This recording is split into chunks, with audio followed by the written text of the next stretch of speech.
হিংসা পতনের মূল। মানুষ হিংসা করে, একজন আর একজনের সাথে হিংসা করে। আজকে আমি রান্না করব গরুর মাংস। এই যে হিংসা করে মানুষ, জেনে না জেনে করে।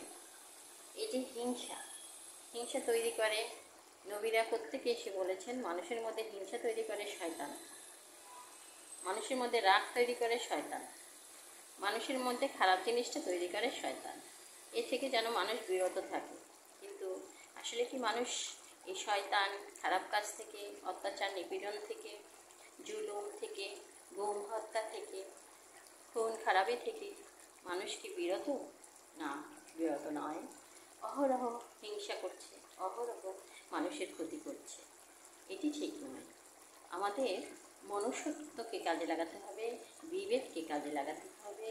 শয়তানের কথা মতো চললে হবে না। তো এই যে মনুষ্যত্ব, বিবেক, অনেক সময় টাকার কাছে মনুষ্যত্ব বিক্রি হয়ে যায়। কিন্তু এই মনুষ্যত্বকে জাগ্রত রাখার জন্য সৎ পথে থাকতে হবে, সত্য কথা বলতে হবে। এমনি এমনি আসবে না। ধন্যবাদ।